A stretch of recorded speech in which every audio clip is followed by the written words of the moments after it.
Test. All right, so I can turn mine up a little bit.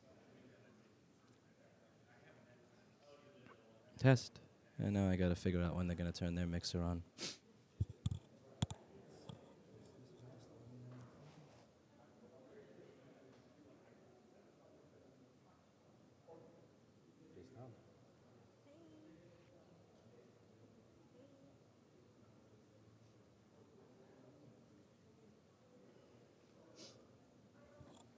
It looks like they haven't turned on their microphones yet.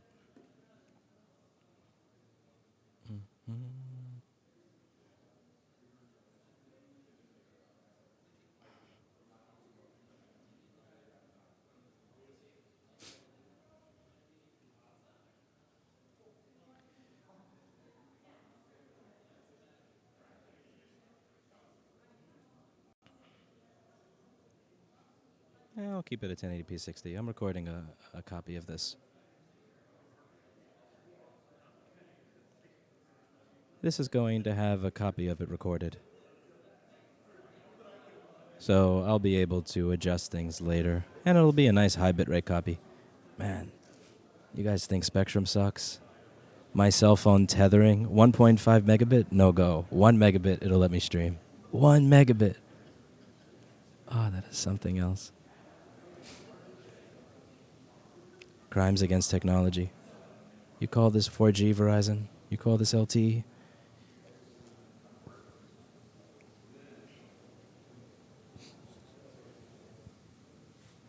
Erica, say hi. Hey. Hello. Erica has been my union camera woman. You know what I found out? I found out on YouTube that, I'm not going to say it over here. Look at this. I'm getting this comment over and over and over.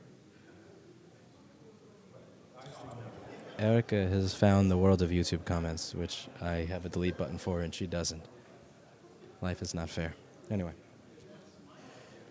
Let's make sure all my stuff is on this side. By the way, in the event that this is a little crooked, just know I'm going to try my best, you guys. So if anything messes up while if Lewis decides to speak, I won't really be able to fix it.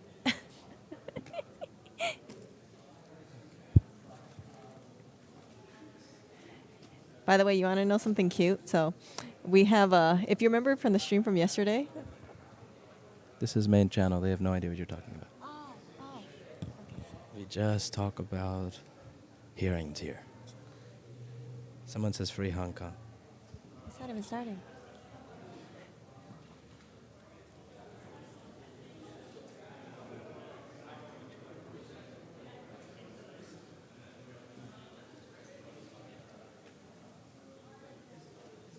Hey. I have no idea. I just came up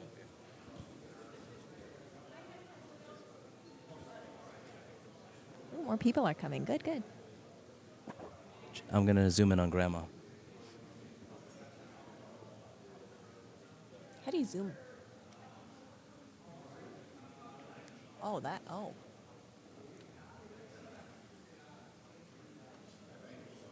Here comes Grandma.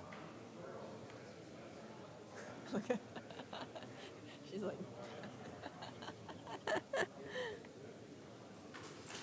Water delivery. Jessa, how are you? Good. Jessa, how are you? I'm doing good. Can you hear me just lively? Whoa, get that out of my face. I know I came in the general hooker entrance. However, that does not mean. Do you know this guy here is Dan? Remember iFixit Answers? You used to fight him a lot. Maybe you guys could throw down. Huh? This is Dan from iFixit Answers. Remember all the fights you used to get into back in the old days? Before I remember. All the Yeah, ink. I'm gonna go grab some water. So you don't meet DMJ. Dan. Yes. I'm the lobster guy. Lobster. See, I remember people by picture. Yeah, this is ZZZ. Isn't that what your name is? ZZZ. That was his alias, one of his aliases. I think I changed it to ZZZ. Yeah, that was the last one. Yeah. I gave up after a while and opened my own forum. And then I started charging people $29 a month for it. Well, you were I think I was mostly trolling. You were trolling? Oh, you're going to record me now? So what are you doing here? I'm here to get our ass in gear. Get the fixing of computers in an open market again. Do you think it'll work? I hope so. I hope we get there. It's going to take a while. Just adjust the sensitivity on it. Oh, am I too loud? No, too low. Too loud. I know, I never expected from Oh, you. you got me on the camera too, I see. Ah. You are invaded. I charge 10 cents for every second. Where are you traveling from? I live here in Boston. That's why you saw, that's what the lobster represents. The lobster represents Boston? Yeah, in my icon. Interesting. So, Nobody knows if I'm allowed to be up here, so I just figured. don't worry. I don't think they'll kick you out if it's an issue. No, what I thought is if you look like press, they'll assume you're press. And one thing I noticed is that the people that are here from CBS appear to be worse dressed than I. Where are they? So, that good. And that good. That's Over there? Oh, yeah. Oh, those are the cameramen, though. That's audio guy, and to the left is camera guy. So, yeah, RBS. Get in line for a presentation? I don't know. You should. I think I will. Let's see. Uh-oh. Erica, can you... Straight? Straight? Yeah? I suck at getting straight video. I'm useless for this. Someone said free Hong Kong. I agree. Place yet? Did you find a place yet? No, I am in negotiations with one final place. Due to the amount of work, I asked for 6 free months. If they don't get it, then I'll leave. I'll actually know back by later today. Okay. The guy who owns the building apparently is in Afghanistan. He has a trading company. Of course he's over there. Yes. So, are you still running your bicycle, your electric bicycle around? Yes. At this 19 miles an hour. Come on. 19? You can't get 30 out of it? I am in a legal. I'm in a state house. You gonna say again? What is the law in Boston for that? For electric bicycles? Yes. Is it as restrictive? In New York, it's 20 miles an hour, 750 watts or less, and no throttle. I don't know. I honestly don't know. I think you can go any speed you want because I don't think there is any regulation yet. That's interesting in Massachusetts. I would not imagine there to be no regulation on it. Well, maybe the city of Boston might. You want me to hold that? Okay. I don't have another mic, so that'll have to do.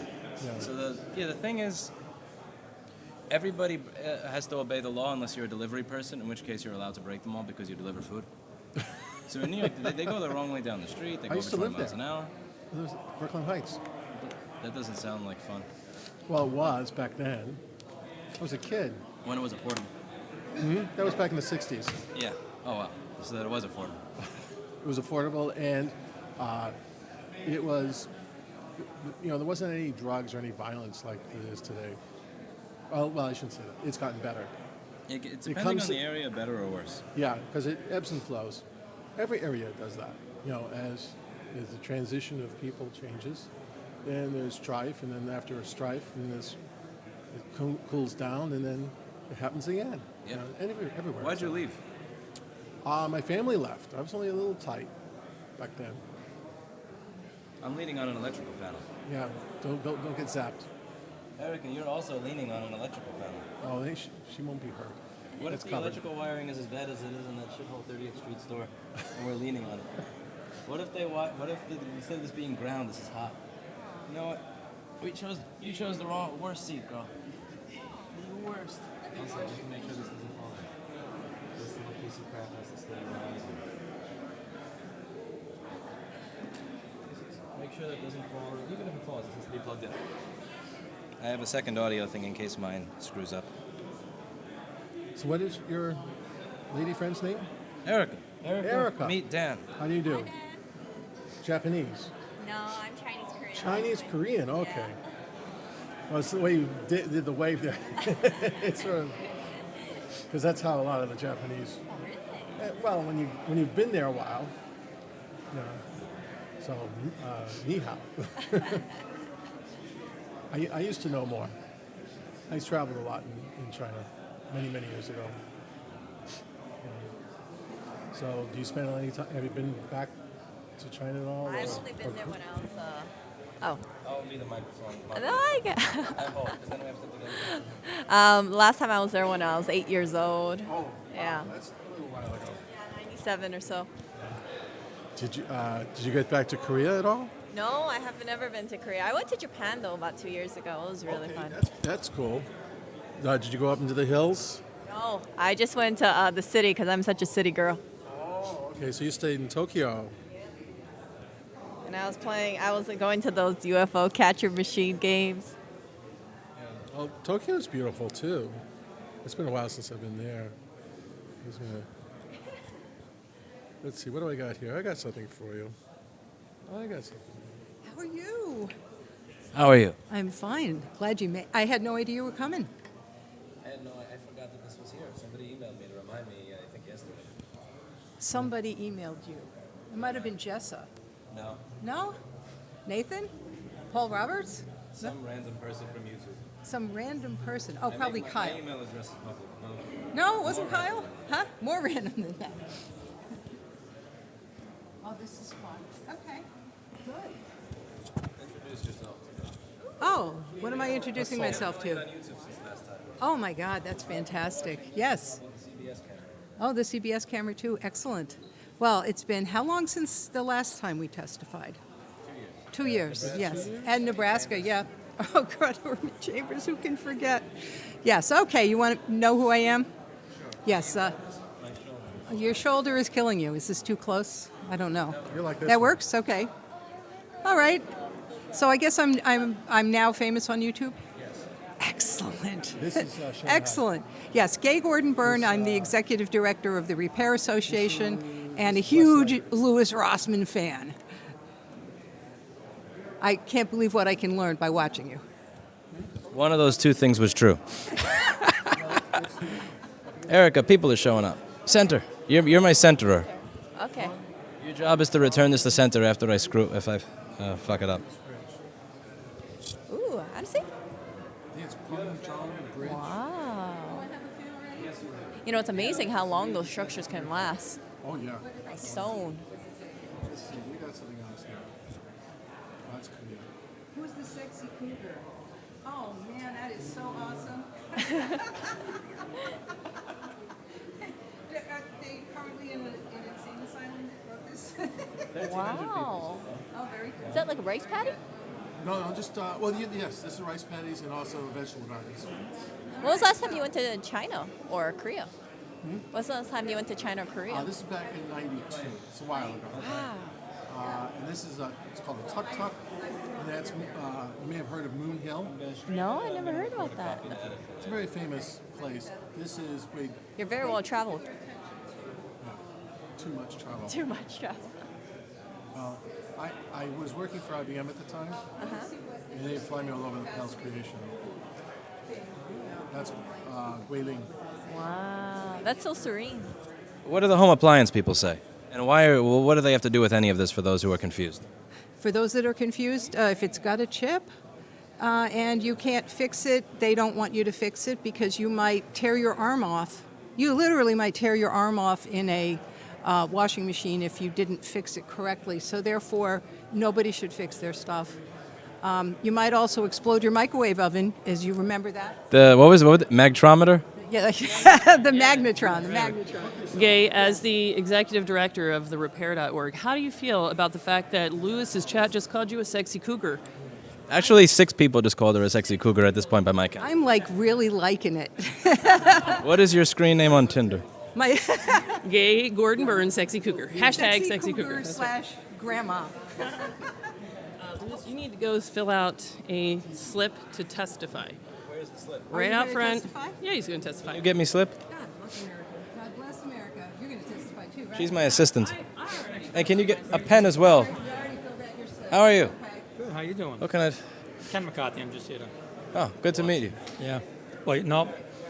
By the camera. He doesn't want to be on His camera. office. I don't need anything on the tape. It's good seeing you. How you doing on your search for your office? So last time was 3 years ago, I think. It's all the blur. I'm amazed it's named this long. I figured it would have been done by now. You know, it almost got done a couple of times. Yes. It almost got done. It's way closer than the opposition would like to think. Well, good meeting you anyway. I didn't know you had any office right there on Park Street. We don't. What was the big sign that says right Oh, somebody put it here.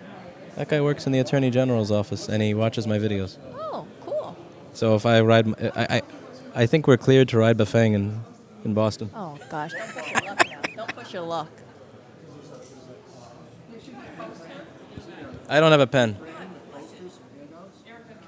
Get him a pen. Do you have a pen, Erica? I'm sorry, we're under 40. Who has a pen? God bless you. CBS has a pen. All right. CBS comes prepared.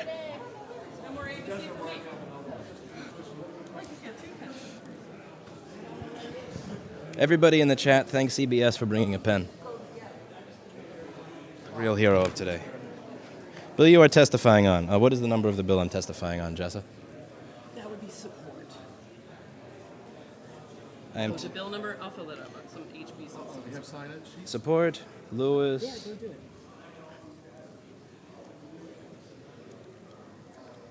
My handwriting is Have you been garbage. working on your handwriting? No. Like, half issues.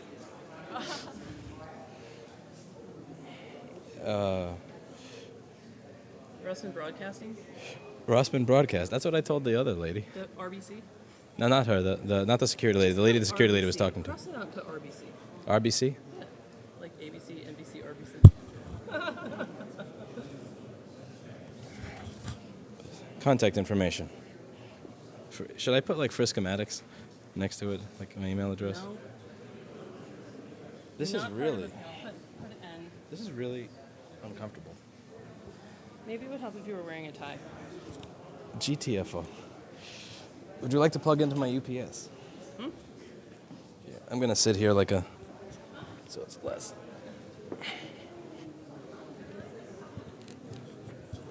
Erica, see that? That's a ThinkPad. Real broadcasters, ThinkPad. I'm going to look really carefully and see if I see any MacBooks. Oh, I see one MacBook. Look, there's a woman down there who has a MacBook. Look at that. She has a MacBook right there. You see her? Might be blocking her right there. She has a MacBook. No wonder why she's over here. Her MacBook probably needs to get fixed soon. I see one MacBook. I see a few ThinkPads. And yeah.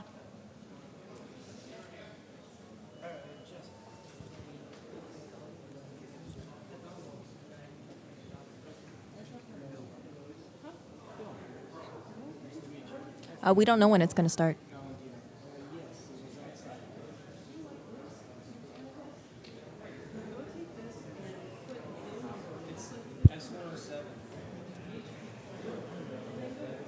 Yes, I have a pen. Oh, people are answering the call for pen.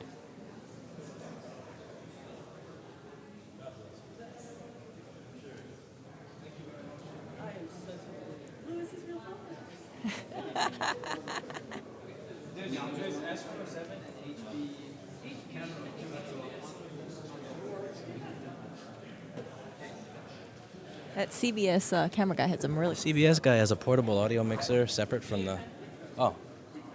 I have him forging my signature on that thing now. Okay. So I'm good.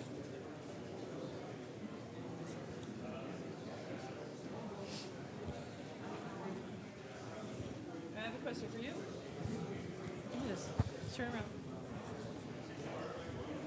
Louis Rossman, will you feel humiliated if my iPhone 10 video is better than this whole shebang? Whose audio are you using in this video? I'll be using the audio kindly provided by the Massachusetts State House, plus a buddy. I have administrative access to your YouTube channel. Let's see if your iPhone 10 video is better than Erica, my camera woman. If you're suggesting that I break up lack of battery, Only 10% charged. you have a lightning cable. Would you like to plug in? I just charged up my charger. ThinkPad? Yeah, man, look at me. Even Jess is getting with the program now. You're the only one left with a Mac, Erica. I love this. I have to see if they turn their mics on yet. Actually, I should ask this. One sec. I gotta monitor and see if they turn their mics on. So when they call you, go up and say something. And you can even type it out and send it to them later.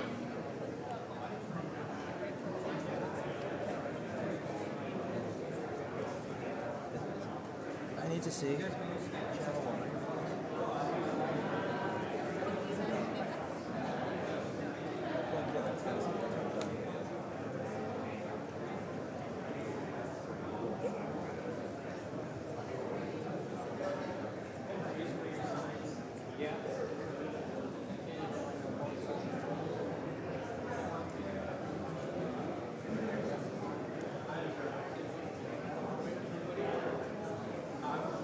All right, so their mixer is still. I imagine it's going to be like Albany, where they turn it on once the conference starts. Huh? A lot of people have signs such as like "Don't take my rights away," hashtag Apple, hashtag right to repair. I own mine. I'm never going to be found holding a sign. I don't want to hold a sign. Oh no, you don't have to hold a sign. No, I'm just saying there's people in the audience holding signs.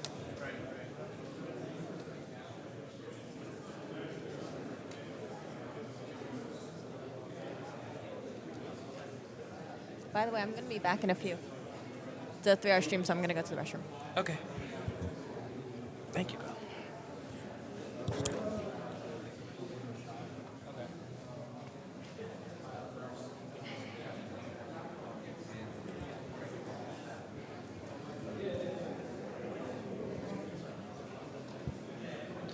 Can you leave whenever you want, or no? What do you mean?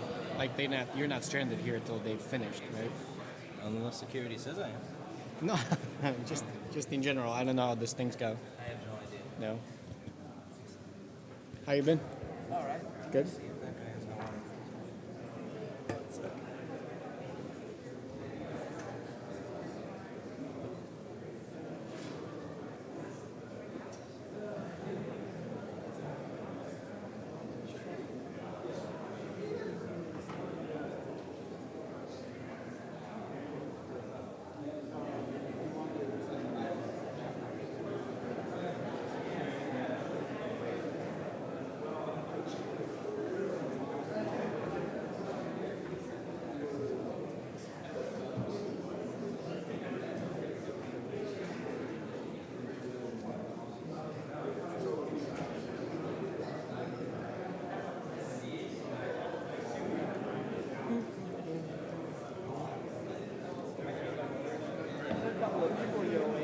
Thank you. What do you do? I'm not in Somerville. I do cell phone. Somerville? That's supposed to be the part of Massachusetts that's close to Cambridge but costs 1/5 the price. Is that, am I correct? No. But that's Boston's Brooklyn. Yeah, because I've seen Cambridge pricing and it makes me sick, similar to Manhattan price. That is true. How long are you guys in the conference? Are you going back to New York? Yeah, most likely tonight or tomorrow morning. I haven't even booked my return flight yet. Time, I'll go. Also, if I'm not too sick. Huh? I was gonna rest because I was like starting to feel kind of droozy, and then I forgot that I was supposed to come here, so I flew here. And then I went to an airport where sick people go to get sicker. I went to Jess's class. When did you go to Justice class? I think it was like 3 years or so. Yeah, I can come closer. Yeah. I think like 2-3 years ago. When I think iPhone 7 was around, or something like that. And I've learned a lot of interesting things. The problem is that if you don't keep it up. Yeah. If you're not doing it every day, it goes away. And now I'm trying to get better at it, and I'm trying to. This is my first time, even though I've been here for like 12 years. I've never came up here in the city hall.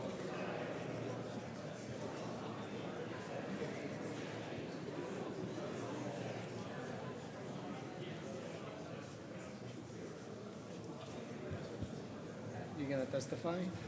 I believe so. They're gonna pick me to testify. I'll probably my spiel. It's more important to me that I record what the opposition says than I actually say anything, because I've made my argument a million times. Of course. especially even though you, like when you testified in the lawsuit In the Sweden or something. yeah. Like I've said my spiel a million times. I want people here to hear what the other side is, and I want them to hear what they have to say. Something that's not actually accurate. They're trying to say that what we're doing is bad. Like we're tinkering with something that we can not even. All right, sure.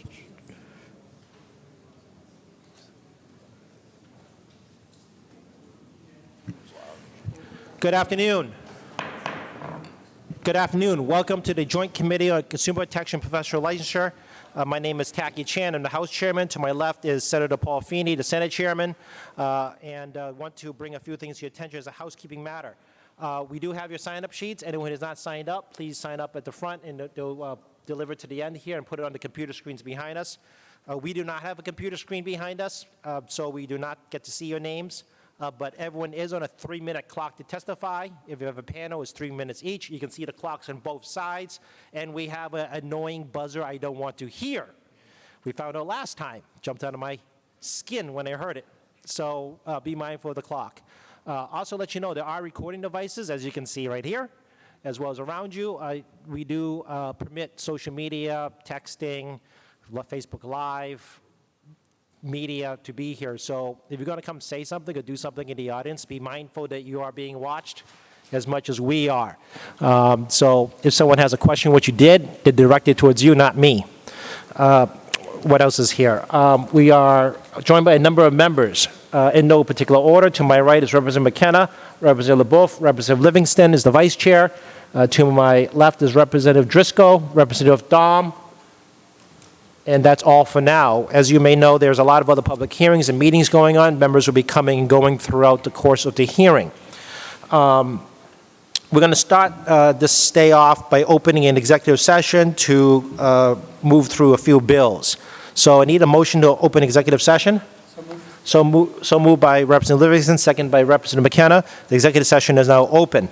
The committee and your staff had received an advance notice of the executive session bills, and we're going to go through them very quickly at any discussion. House Bill 2000, an act relative to licensure of swimming pool builders and service contractors. Chairs are recommending it be passed as redrafted.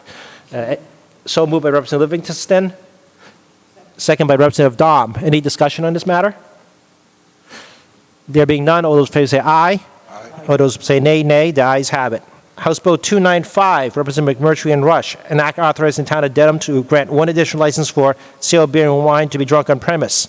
I need a motion?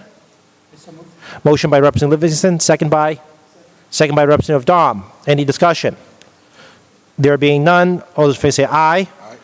All those say nay. The ayes have it. House Bill 3991, Representative Day, an act amending certain liquor licenses in the town of Winchester. The chairs are recommending ought to pass. I need a motion to do so. Representative Livingston moves. Representative Driscoll seconds. Any discussion? All those in favor say aye. Aye. Those against say nay. The ayes have it. House Bill 3993, Representative Murray, an act authorizing the town of Milford to grant one additional liquor license for the sale of malt and wine beverages to be drunk on premise. Chair recommends ought to pass. I need a motion. Motion by Representative Livingston, second by Representative Dahm. All those in favor, any discussion? There being none, all those in favor say aye. Aye. All those say nay. The ayes carry.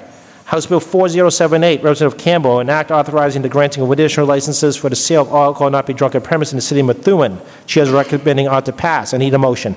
I so move. Motion by Representative Livingston, second by Representative Dahm. Any discussion? There being none, all those say aye. Aye. To say nay, the ayes carry. Senate Bill 1288, Representative Humiston, an act authorizing the city of Hampton to grant 8 additional liquor licenses for the sale on premise, 4 licenses for malt and wine on premise, 1 additional license for sale of water wine for not on premise. I need a motion. I so move. Motion by Representative Livingston, second by Representative Dahm. Any discussion? There being none, all those in favor say aye. Aye. Say nay. The ayes carry. A motion customary to the committee practice executive session. We're going to keep the poll open on these bills for members coming and going to vote during the course of the session, and the executive committee will reopen. So I need a motion to put executive committee into recess. Representative Driscoll. Motion's reset. Second by Representative McKenna. The executive session is now in recess.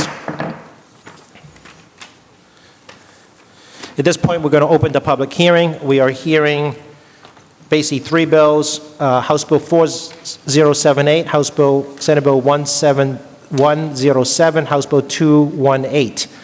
Just for sake of housekeeping, is anybody here on House Bill 4078? It's a home petition regarding Methuen.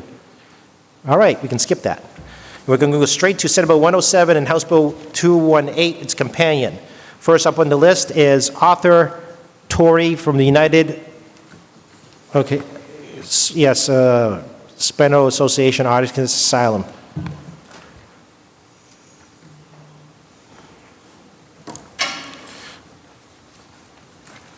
You know the microphone is on because you can see the red light come on in front of you. Thank you, sir. Appreciate this chance to come before the committee today to speak about digital rights and fair bill. My name is Arthur Tori. I live in Burlington, Mass. I've been transported here for about 9 years. And I'm here to support the right to repair. And there are a lot of people who will talk about various reasons why right to repair is good. It takes me a lot on buying electronics. Because I mean, maybe that looks better. Should I start over? Okay. My name is Arthur Tori. I'm a resident of Billerica, and I'm vice chair of the Billerica Disability Commission. I'm also a member of the United Spinal Association and a member of the Artisans Asylum Makerspace in Somerville, where I spend a great deal of my time working on fixing and doing various things related to equipment of different sorts, especially mobility related. And I'm here to strongly support the right to repair because that is something that has saved me a great deal of energy and let me have better equipment than I might otherwise be willing to afford in terms of general electronics. And I would like to urge the committee to consider expanding this bill slightly to encompass consumer-owned medical devices or adaptive equipment, such as this power chair. Right now, if my power chair breaks, I'm stuck at home for probably 6 to 8 weeks while dealing with insurance and medical equipment dealers, unless I'm able to repair it myself, in which case I can order parts off eBay and have them the next day.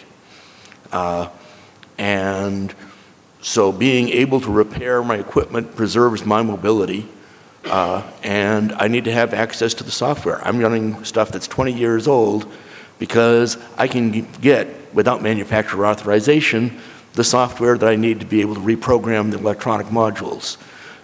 To get something that's more modern, I would have to buy, only they won't sell it to me, a $700 dongle in order to use the software that, again, I can obtain readily without manufacturer authorization, but that I could program my own chair to make it fit my needs and my abilities, which is going to be different from what other people with different handicaps would have. So this is a very much of an ability to be able to customize things to make them work. And I find it ironic that I can go down to the auto parts store and buy whatever I want to turn my minivan into a fire-breathing monster without necessarily even being qualified to fix my brakes. But I can't fix my 4-mile-an-hour power chair myself because, oh, you might hurt yourself. I have never run into such condensation as I find from the mobility equipment industry. And this is something which I would like to be able to have the right to repair my own equipment more than what I'm already doing without anybody's permission, because it would make my life a whole lot easier and let me use more modern things. For that, I would like to thank you. I do have written testimony. Where would I hand that over? Thank you. The court officer will take your written testimony. Thank you, Mr. Tori. Any questions to Mr. Tori? There being none, thank you for your time. Thank you. Next up, I have Sarah Faye Pierce, Director of Government Affairs for the Association of Home Appliance Manufacturers, along with Tim Johnson, Lisa McCabe, Priscilla Oliveira.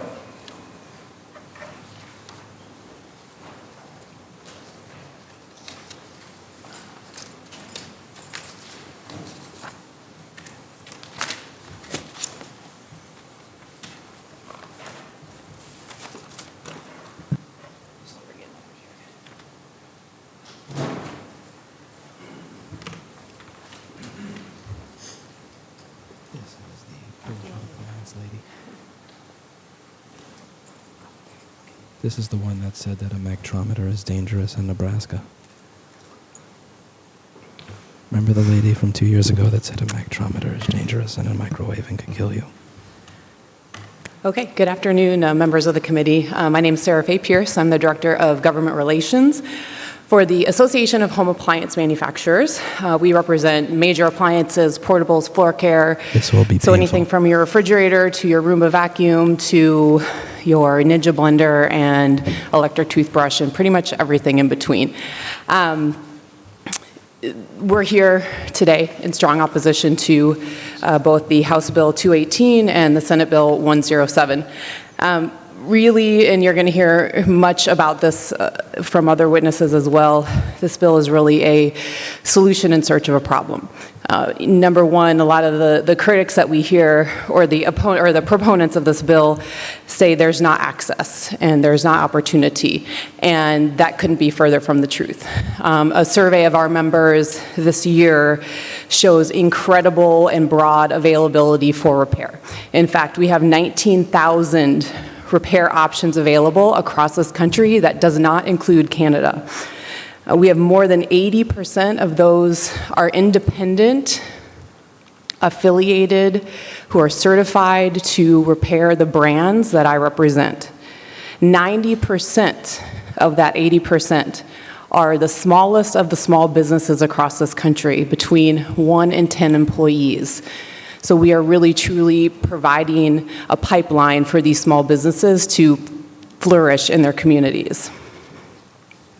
20 states, as I'm sure you're well aware, have examined this issue this year. None have taken action because they agree this is a solution in search of a problem. Consumers have choice today. Once you purchase a home appliance, the position of AHAM is that you have the right to choose however you want to repair that product, whether it's by yourself or to seek some other independent, whether it's not affiliated or affiliated with our brands and our manufacturers. That does not mean that we support the fact that anybody has a right, if you have a business license, to get access to the intellectual property of those brands who are offering those products for sale. We have a number of concerns with regard to this legislation, safety being one, the top.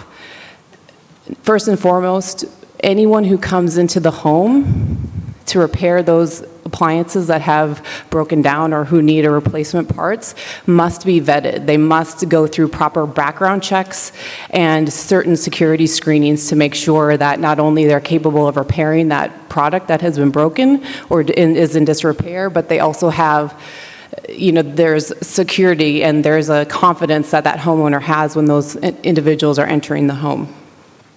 As I've said, technicians are required to have multiple certifications if that independent business is affiliated with our OEMs and our brands.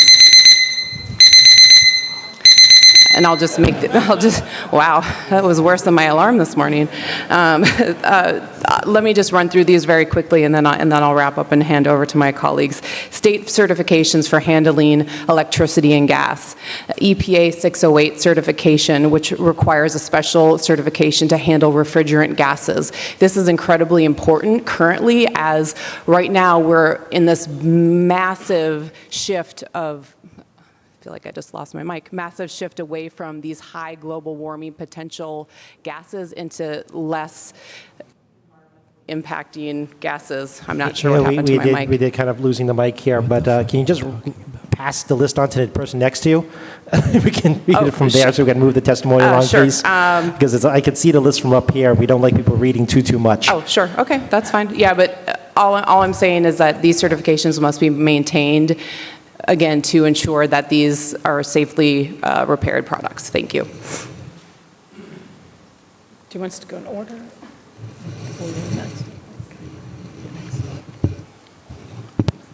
Okay, good afternoon, chairs, vice chairs, and other members of the committee. My name is Priscila Oliveira, and I'm the state policy analyst for AHRI, the Air Conditioning, Heating, and Refrigeration Institute. Thank you for the opportunity to provide this testimony today. So AHI represents more than 300 manufacturers of air conditioning, heating, water heating, and commercial refrigeration equipment. It's internationally recognized advocate for the HVAC industry and certifies the performance of many of the products manufactured by its members. HRI respectfully opposes House Bill 218 as its mandate that original equipment manufacturers, OEMs, make available to independent repair providers any part, tool, service manual, software, or information for the purposes of diagnosing or repairing digital electronic equipment made by the OEM. AHI represents companies dedicated to manufacturing and installing highly effective and efficient heating, cooling, water heating equipment, and also commercial refrigeration systems for the health, safety, comfort, and productivity of the residents of Massachusetts. However, the equipment our members manufacture and install is complex and requires highly skilled professionals to service and install it. One of the primary reasons HR believes it's critical the HVAC equipment only be repaired or maintained by licensed professionals is to protect the environment. If not properly installed, maintained, or repaired, HVAC equipment, including cutting-edge, energy-efficient technologies, will not provide important energy savings benefits and will undermine energy efficiency initiatives. In addition to these concerns, equipment warranties could potentially be nullified if service were conducted by an unqualified contractor. A manufacturer's warranty is critical for consumer protection and confidence in the equipment they are purchasing. HR respects the intent of this legislation, but to avoid these unintended consequences, we believe it's necessary to narrow the definition of digital electronic equipment and amend the bill's language to include an exemption for the HVAC equipment. That's all I have, and thank you. Hi, good afternoon, chairs and members of the committee. My name is Lisa McCabe, and I'm with CTIA, the Trade Association for the Wireless Industry. Our members include wireless service providers, infrastructure providers, suppliers, and manufacturers. And we are here in opposition to this bill. As was mentioned, there is a process by which consumers have a number of ways in which they can get their products today repaired. Having legislation that mandates the giving away number of different types of information that could be proprietary, could actually even have some legal ramifications, and also could be dangerous because the security of devices, if all of a how-to book is given out there on how to work on every bit of electronics, there are dangers to something that could be working on a network, and also dangers to consumers' privacy of their information.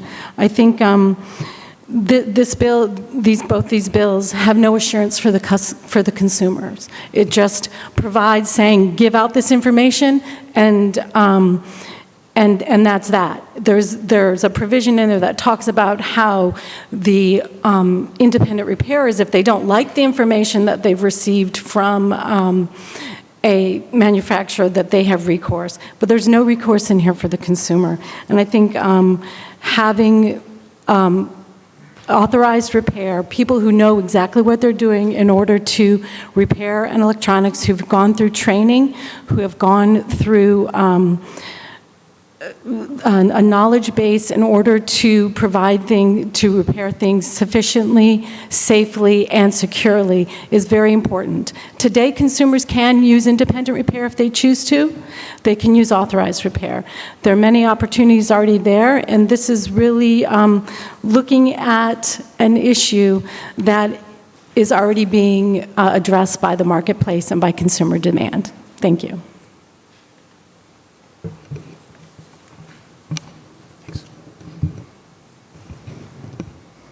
Chair Chan, Chair Feeney, members of the committee, thank you so much for having me today. My name is Timothy Johnson with the Entertainment Software Association.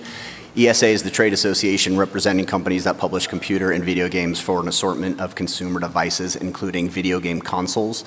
The three major console manufacturers, Microsoft, Sony, and Nintendo, are members of ESA. It is important to note at the onset that the three major video game console makers are committed to providing consumers with repairs that are quick, reliable, and safe. They offer a variety of options if a console needs to be repaired. Indeed, they all offer repair services beyond the warranty period to ensure that their consoles remain in good working order, because their respective platform's success depends on providing a reliable, versatile, and engaging platform on which to play video games and to enjoy the digital content. We believe that a right to repair mandate would cause severe harm to the video game industry because of the risk it would pose to game publishers that rely upon the secure media environment of the game console to safeguard their works against sophisticated content theft, also known as piracy. To help prevent piracy, video game software and hardware have security features built into them known as technological protection measures, TPMs. Digital locks also, to prevent the play of unauthorized video game content. Briefly, the video game console's firmware runs a verification check on the video game to confirm that it is a legitimate copy. If it is, the console will play the game. If not, the console will not play the game. The firmware itself is also encrypted to discourage unauthorized modifications of the system. These access controls protect not only the integrity of the console's firmware, but also the video games that run on the consoles. These digital locks help to create, again, a secure media platform, granting independent repair shops not authorized by video game console manufacturers the tools and know-how to modify the firmware exposes the console's security features to potential tampering, including disabling or removing the digital locks. We believe that sharing sensitive diagnostic information, tools, and security-related reset codes with unvetted third parties would compromise the security of the entire platform and harm both console makers and game publishers. Once a console is modified to disable its digital locks, any number of illegally copied games could be played on it. Recognizing that digital locks are entirely necessary and directly related to combating piracy, the U.S. Copyright Office, the leading authority in the country on copyright matters, said as recently as October 2018, that there is no evidence to support the conclusion of consoles under a general right to repair rule. It is also important to note that in this context, the DMCA makes it illegal to traffic in tools that can pick the digital locks. So any state effort to somehow make unlocking tools available to independent repair shops in order to fix consoles would be at odds with federal law. In closing, the viability and success of the video game console business is dependent upon a trustworthy and secure platform. If that platform is compromised, which we think it might be if right to repair is enacted, thus forcing console makers to open up their firmware, it could hurt game publishers and console makers. Thank you. Thank you for your testimony. Any questions from members of the committee? Senator Feeney. Thank you, Mr. Chairman, and thank you to the panel for testifying today. I appreciate your testimony on this. Just a couple of things I made note of when you were talking about, I think you had mentioned it originally in the beginning part of the testimony. Many of your members of the association, each of the associations, I believe, mentioned authorized repair, certified repair. Those are currently independent shops. They're just certified through the manufacturer? Yes, sir. Okay. So how it works is, as I had said, the 19,000 repair options in America that are available, 80% are independent affiliated, which means that they have certified with the brand to go through their process and to fully understand all the systems that go into the different products that those OEMs and those brands manufacture. So that other, 20% and some change are actual in-network or in-house repairs. So brands like Sub-Zero or Miele, for example, would have their own network.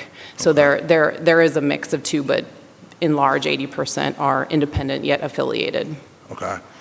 And with those certified repair shops or authorized repair personnel, what do they get differently than, say, if Senator Feeney if I signed, had Paul's repair shop, what would I not have access to that a certified repair person would? Well, certainly, and let me, if I could just refer back to that list that I was going through as I beeped out. It's like I just hid my notes on myself. So the certifications are important, and a lot of it has to do with safety. So first and foremost, any state certifications to handle products that are using electricity and gas. EPA, there's a 608, it's a regulation certification to handle refrigerant gases. And what I was saying is right now, the industry, any product that has refrigerant gases in this very large transition away from those high global warming potential gases into lower global warming gases. And so if you're not trained and certified to understand which gas, because there's a lot of different types of gases go into which product, you have a combustible event opportunity that could happen if there was an improper repair done there. Background checks, and then certainly any local service or company requirements would be required. So if I had an independent shop, that's what I would produce to the manufacturer, to the company, to say, these are my certifications.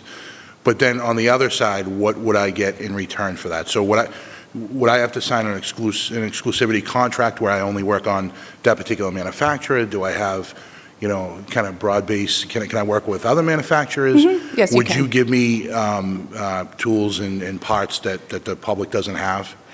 You certainly have access to different updates, to different schematics that would be very inherent to whatever that product is, specific to that product, right? And so the parts issue is a little bit different because there is a pretty broad availability of parts currently on the market.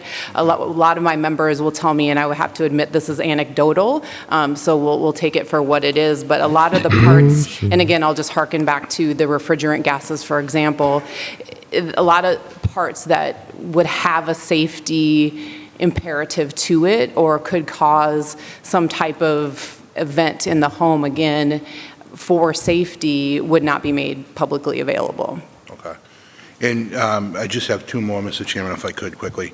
I'm starting to, I guess as we look at the bill and kind of look at the details and receive testimony, of which we've received a lot as a committee over the last few months, through email and things like that, there is a difference, right, between an HVAC component, say a furnace in somebody's home, and their toothbrush, as Sure. you brought up, or a Sure. coffee maker, right? I mean, I would think that there'd be less of a safety component if somebody wants to repair, their coffee maker in their home, correct? Certainly, and I'm going to guess that not a whole lot of folks call out for coffee maker repair in their home, but I would say it's a refrigerator, a washer, dryer, dishwasher, some of the larger appliances in the home.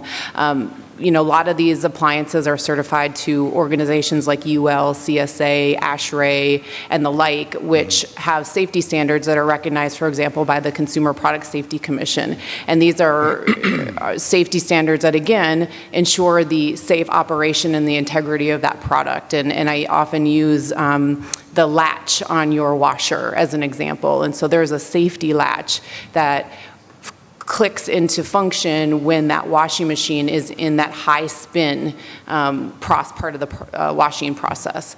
And if you are not properly trained and certified as a technician, so again, affiliated to that brand, you may not know that that's a safety standard and you're performing a repair and you can trip that because it is wired into the firmware of that product. And so we're talking about very serious issues at play. If you have children in the home, children are fascinated by lifting that lid and watching that washer go round and round and round, right? And you don't want that child to be able to manipulate that product at that time. And so these are real considerations that we take very seriously, sir. Okay. Thank you for that. I appreciate the clarification. Sure. And then one other thing that jumped out at me in speaking about the video game consoles, and I'm very sensitive to proprietary information. We've talked a lot in this committee about patent trolls and all sorts of, trade secrets. There are two sections of this bill that I wanted to read through again when you were testifying, saying that nothing in this chapter shall be construed to require a manufacturer to divulge a trade secret. And then it looks like the next section as well. It's strictly access to diagnostic and repair information. So is that something that if we were to kind of work through another iteration of this bill, is that sufficient to address the issues that you were talking about on trade secrets, or is this something that we should be adding to it? Or in working on this issue for the past couple of years and working in a number of different states on this bill and bills like this, I'm just unsure how you would amend a bill to take that into account. For us, for consoles, when we discuss the firmware, it is so interconnected inside the device, the firmware, the technological protection measures, authorizing legal games, not playing illegal games. All those are so connected. I don't know how one would be able to separate that out know what that is. technologically, and I don't know how you would necessarily do that in this bill. Just anecdotally, I'm unsure how you would amend it to get it to work. Okay, thank you. He legit has no idea what that is.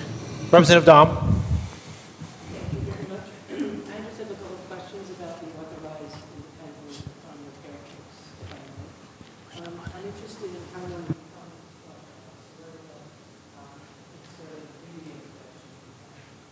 Thank you. How one becomes an authorized repair person, if there's a fee involved, education, schooling, that kind of thing. I can't say specifically. I mean, it's going to be a brand by brand determination, but there is certainly a process that is gone through, and I would just have to follow up with you on that. I don't have that specific information in front of me. I would appreciate if you could follow up. Yep. You had mentioned that it was 80% of the 19,000, which are about 15,200 people, are independent. And you also talked a little bit earlier, and I may be conflating the two, that one of the advantages of the current system was that the companies sort of do security checks on the repair people before they come into people's homes to repair. Do the companies check the 15,200 authorized repair people as well? So the overall, the OEM or the brand wouldn't be the one doing the check. That independent business that wishes to affiliate. So the requirements would be background checks, certifications that the OEM or the brand would require. So each of the 15,200 authorized repair people in the country have gone through some kind of security check before they go into people's homes? That's what our members have told us, yes. Thank you. Thank you.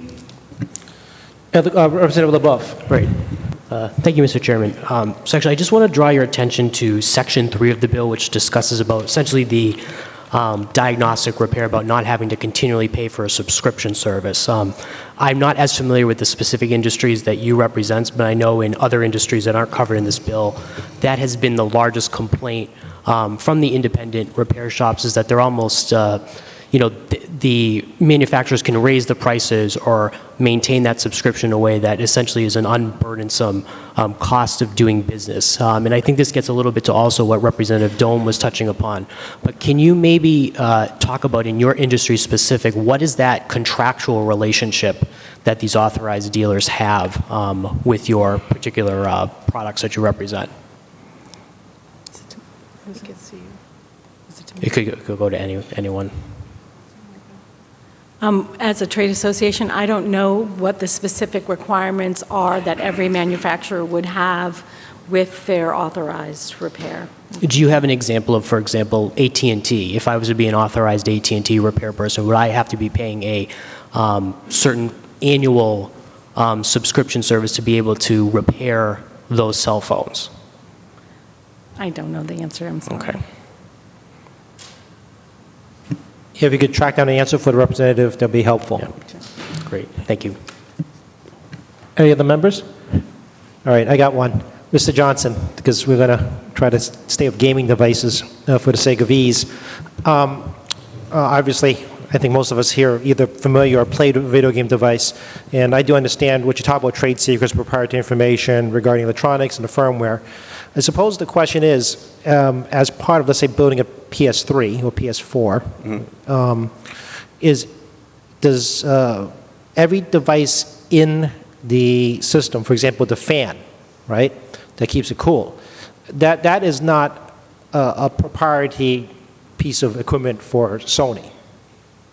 That's something they buy from a third party, or is that part of the entire proprietary information inside the PlayStation? I understand your question, and I am unable to answer it. I am not sure. I don't know how technically those consoles are made down to the specific part level. They might have had a fan specifically designed for the wattage and the size of that console and for the memory hard drive within there. There might be a smaller fan for a smaller, older system. I'm just unsure. I can certainly find that out for you. It may or may not be proprietary. I'm just unable to answer that right now for you. Thank you. We get the information for us, because what I'm trying to get at is that the device in itself, while I do understand certain trade secrets in there, but it's obviously not 100%, well, maybe it could be, largely custom made in it. For example, same thing, the washer, dryer example, not two washer dryers are created identically. There has to be some parts they have to pay for to a third-party group to get a license to use inside their products, and some obviously are a patent still valid and some are patent expired. So that's what kind of my curious question is, because the device in itself is not solely made of one part that the manufacturer creates. Anyone wants to chime in? And I think how we would answer that is that we are looking at it in the context of the electronic components and how the firmware and the software interact with the other parts of the appliance. And so that would be the key determinant. And it's possible that not all parts are intricately interwoven with the firmware and the software. If they are, then I think the question is that yes, it has some bearing, but certainly I think going on a little bit of what Mr. Johnson was saying is, all of our manufacturers, my members' manufacturers, work with suppliers, and so they have their supplier networks who they have contracted with to make sure that they're putting that product and manufacturing that product to the best of its operability. And so I think it's just a question. I think it would be product by product, and frankly for us.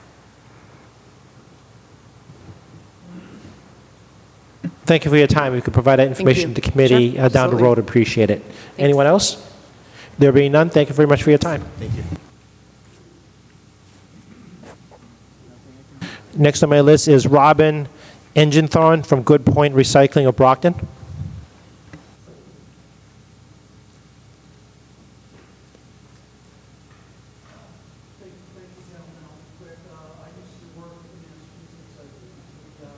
you push the button?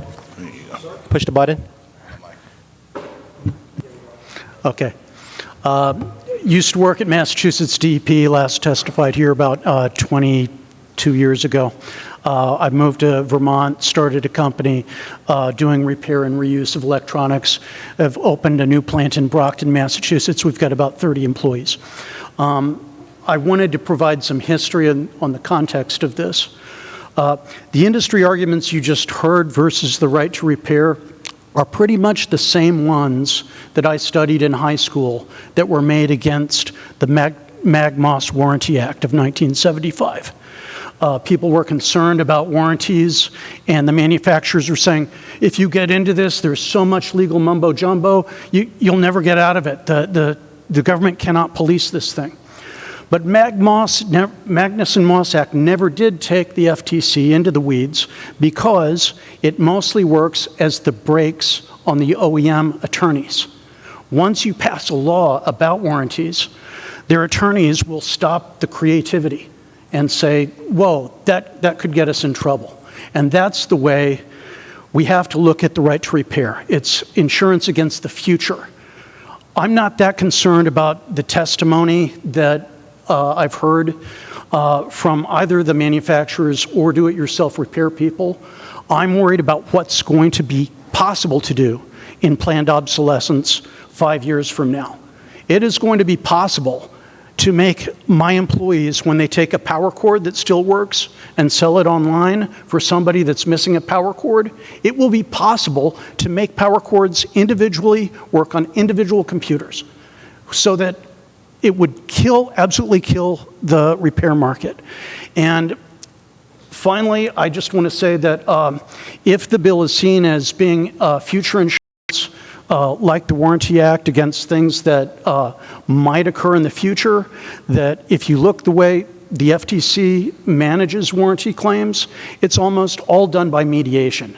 They're never get into these lawsuits that everybody's telling you are going to happen. And these bills should be seen as putting the brakes. If I'm wrong and the other proponents of the right to repair are wrong, manufacturers can always lease the device.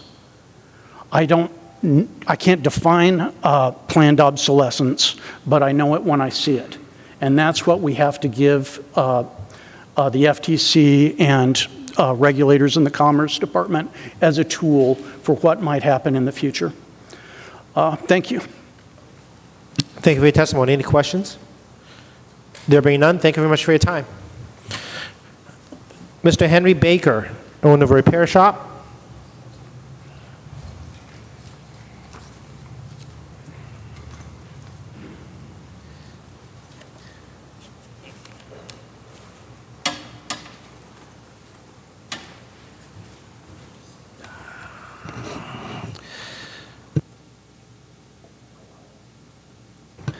Now I'm live. Good afternoon. My name's Henry Baker. I own a repair store. It's an iPhone repair store on Main Street in Walpole. I've been in business now for 3 years. Over those 3 years, I've probably had at least 1,500 customers. And last December, or December 2017, about closing time, I had a family come in with some iPhone 7s that needed charge port replacements. The phones were children's phones that were damaged by just a bad charge cord they got from a gas station. They came in at almost closing time, so I wasn't able to do it then, but I held the phones to return to them, a couple of days later. So after we closed up, I got the bright idea, and I took that phone to the Apple store down the street, and I asked them to repair the charge cord connection that was on the phone. And Apple told me the phone was dead. They don't fix the charge cords because the charge cord is a cord that is directly attached to the motherboard and it cannot be separated. So the $700 phone was no good. This is a repair that I routinely do every day. I charge $60 and I get it done in an hour. I saw a YouTube video earlier, maybe a couple of days before. I think it was Louis Rossman out of New York who posts a lot of these videos, saying that Apple doesn't repair these things and they declare the phone's dead. I didn't believe that, so I had a phone, I had an opportunity, and I wanted to see what my customers were experiencing or what they could experience at Apple. Routinely, I also see phones on a regular basis. Now, the interesting thing is when I was at the Apple store, I did make a point of meeting, went through several people. I got to a person who was the manager, and it was the manager who told me the phone could not be repaired. And so it was somebody that had some relevance in the store.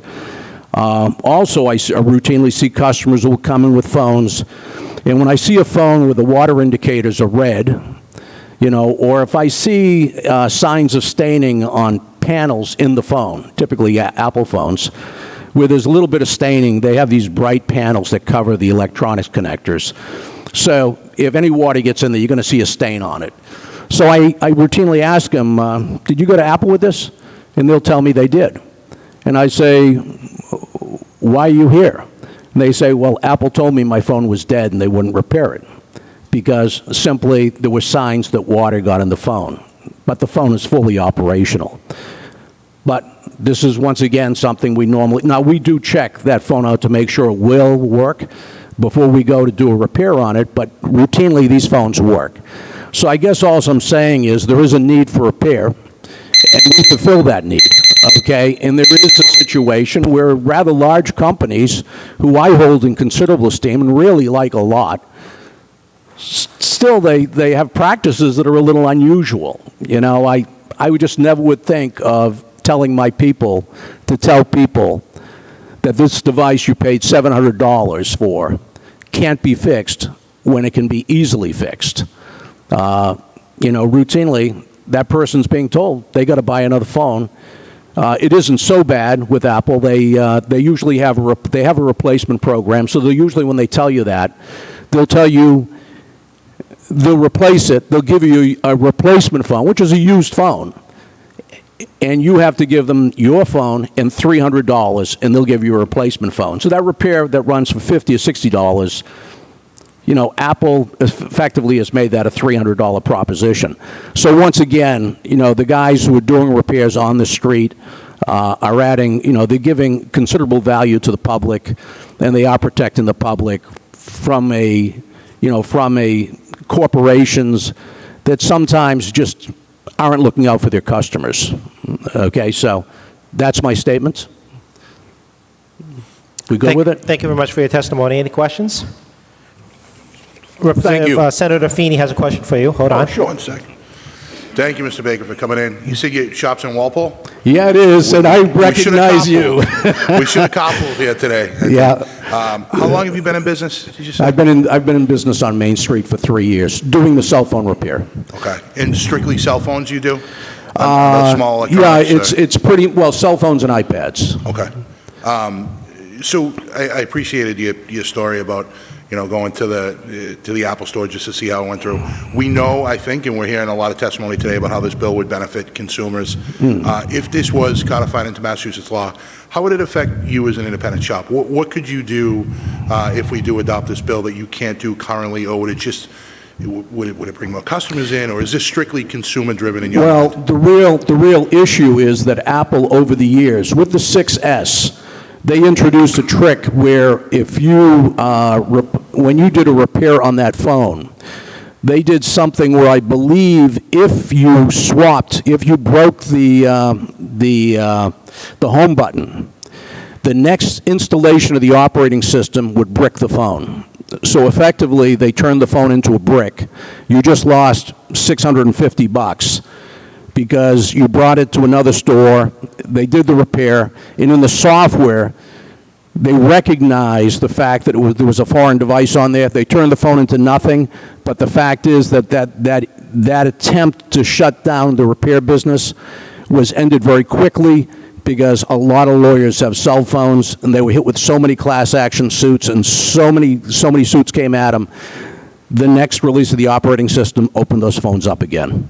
So, you know, so the need for repair is very much needed on the cell phone side, because it's very easy for them through software to identify parts. Most of these parts do have IMEI numbers. They do have ways of trapping where eventually they'll shut it down and put us all out of business, and it won't take much. And at that point, the consumer loses out, because now all of a sudden, nothing will be repairable, or at least they could go to that point. Right now, they do repair glass, but from my understanding, you know, the podcast that I've seen, I don't know this for certain, but I think you can see it on, you know, some of the podcasts that are out there. iPad Rehab out of New York recently has interviewed a number of people coming to them, and these people are saying that they've gone to Apple authorized stores, and Apple authorized stores are not authorized to do any repairs. So they've got this tag out, they're authorized, but they don't allow them to do repairs. Interesting. Okay. And one more question. You see people that come into your store, you know, their phone is bricked, or maybe there's something that you can't repair. I don't know what the percentage is on, you know, people that come into your store that you actually, there's nothing you can do anything for. So number one, are there a lot of, you know, cases where they're bringing in their phone and you just can't repair it? Number two. Okay, so anyways, you know, if I'm sorry. No, go ahead. You can answer that part, and I just have follow-up. If they bring, okay, now we're getting down to business practices, but the bottom line is we are very susceptible to the market in general without any laws whatsoever. Yeah. Because the one issue is we've got Yelp out there, we've got Google My Business out there, we've got all these reporting sites. The minute I screw up, somebody's on that site saying I was a bad guy. Right. Whenever I get dinged, generally speaking, it's just a character who doesn't want to pay for something, you know, but generally speaking, I have to deal with it. I either have to get back to him, try to work it out, or do something there. So, you know, let's get rid of that guy. So on my side and on our side, if we mess up and we have a healthy phone, okay, that gets damaged, I just buy the phone off them. And if we have a situation, generally speaking, also, I only do a certain number of repairs. 90% of my business is screen replacements. Okay. Okay. Another 5% might be charge ports. Another 2% might be home buttons, you know?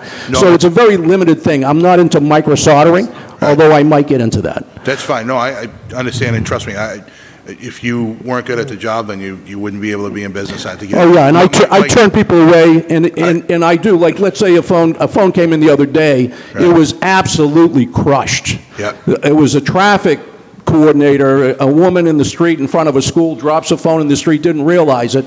Then she sees the phone's been there. It's been run over 5 times. It looked like it was ground into the dirt. She brings it into me. I said, yeah, well, let's check it out. Take the screen off, pop a new screen on, comes right up. Everything's working fine. Yeah. But normally what we do is throw a screen on it. First of all, we do some diagnostics, and if it doesn't look it's going to take the screen, then we just stop the whole thing, give it to them, give them their money back. All right, so I don't want to take up all the time for my committee members here. Just because he's a constituent. No, I understand you. Silly business practice. Yeah, no. My question is my last question.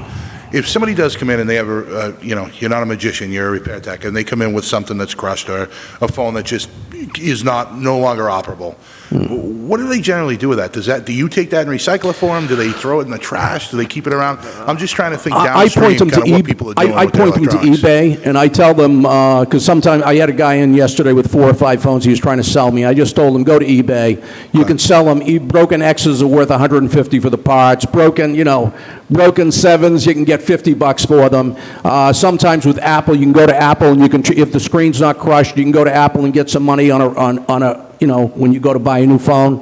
So, so they still have value. I don't trade in phones.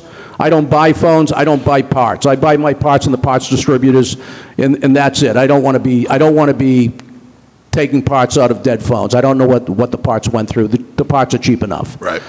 All right. Thank you, sir. Okay. Appreciate it. Thank you, Senator. Any other questions? Thank you. There being none. As you can tell, the chair gives some flexibility regarding the time limit. But just let people know, look at us, because I'm going to start doing this a little bit once you hit time limit to let people know you should try to wrap up. My polite way of doing this as opposed to just gabbling you.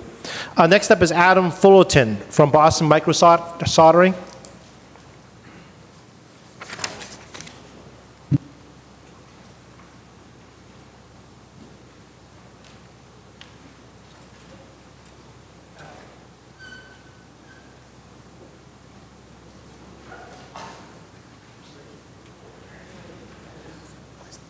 Told to turn my mic on before I came up. Thank you, ladies and gentlemen, ranking members and co-chairs. My name is Adam Fullerton. I was born in Holyoke, grew up in Sudbury, and I've been professionally repairing small electronics in Boston for the last 13 years. Currently, I'm the operations manager for Cell Phone Repair Boston. We own and operate the 2 largest walk-in repair shops in Boston. Earlier this summer, I also started a project called Boston Microsoldering, where we drive around the state. We'll pick up and purchase either defective, water-damaged electronics. We will document and record the repairing of these devices with the goal of educating both hobbyists and small businesses to repair devices that otherwise might be beyond their current capability. We then sell these refurbished devices to pay for the video equipment and more educational content. So I'm actually not really here today to talk about my professional experience. I'm here to talk about my mother-in-law, strangely enough. So I met my wife's family earlier this year.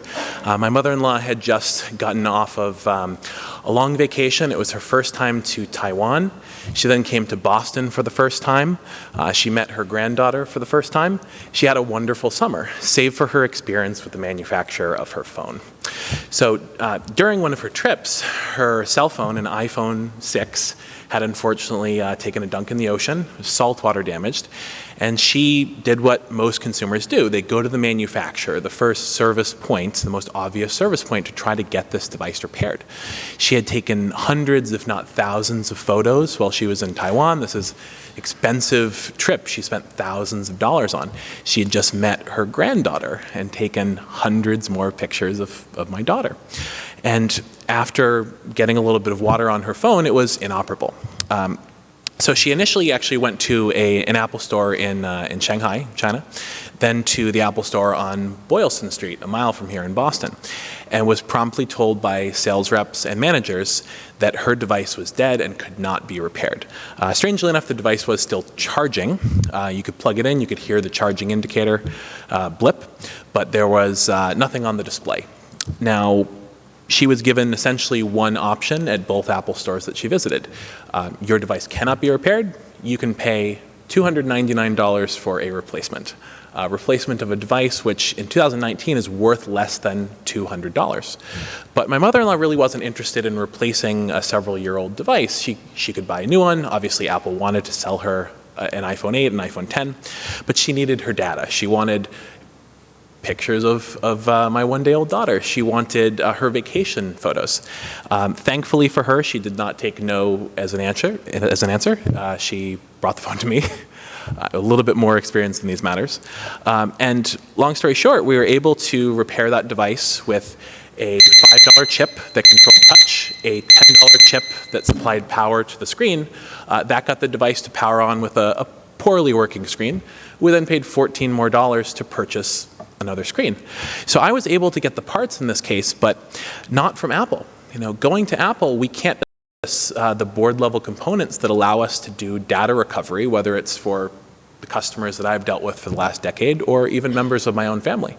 And even if we are able to get these components, they come from overseas. I had to purchase 2 parts, one from Hong Kong, one from Shenzhen, China, wait a couple weeks for them to come in so that I could fix my mother-in-law's phone in my kitchen. And beyond that, it would have been impossible to do these repairs if not for documentation that leaked on the internet. I cannot go to Apple and request a wiring diagram, request a schematic. And again, I wasn't looking for source code, for firmware, for cryptographic keys. I needed a map of the motherboard to know where the power supply goes, to figure out if there's a blown fuse and replace it. And only because somebody in Apple's supply chain leaked this information on the internet, manufacturer refused to provide it, we were able to repair it, and thankfully we got her photos back. But if the manufacturers had their way, all of this information that's required for repair would be considered proprietary, and it would be impossible to recover data off of phones like this. Thank you very much for your time, and also Chair Chan, if the ESA is unable to answer questions. So I'm here to speak in favor of Senate 107. I've been asked to file this and support this. A lot of my constituents have called and supported this in my business community as well. This is relative to the digital right to repair. This bill will expand consumer choices in a current non-competitive market and subsequently save both the consumer and with time and money in digital electronic products.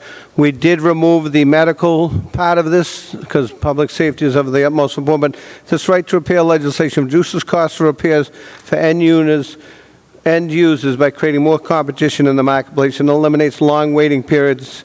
And of course, I'm not technologically astute, so I just had to purchase a new phone because my other phone broke, and it would have taken me months on end to send it to a manufacturer and get it back and be repaired. So I had to break down and spend some good hard-earned money to buy a new phone. But I'm learning how to use it too because I'm not technologically astute. But I do just ask you to support this. And as I mentioned, for safety concerns, this bill does not apply to medical equipment. Thank you, Senator. And if your phone is still broken, there's about 200 people in the room. I think they can probably help you out, including the one right behind you. Well, I'm sure there's a lot of young people that have much more technological information than I do. So, thank you, Senator. I just want to thank you for bringing this to my attention, for being a champion in the bill. And I know we've discussed this over the last couple of months in preparation for the hearing. So thank you for filing it and for having the discussion with me and my colleagues on it. It means a lot. Thank you, Senator, for your testimony. Any questions? Representative McKenna. Yeah, real briefly, Senator, you mentioned not applicable to medical equipment. I know that there had been 3 standards of certification, and there was some previous editions that had some exemptions, but not all. Does this version have all medical equipment exempt? Yeah, and obviously, because that's a whole public safety concern, that was taken out of the bill. Thank you. And I'm in the middle of a public service hearing as well. I'm chairing, so I snuck out. But if anybody needs to contact me, my office is always open. We can keep you here longer if you don't want to go back. I've got to go back. There's important retirement legislation we're working on. Thank you, Senator. Thank you to the committee for your time. Next up is Valentin, I'm going to murder this name, Verustoraru from Boston Mobile iPhone Repairs. Well, you don't have to bring your sign, but that's okay.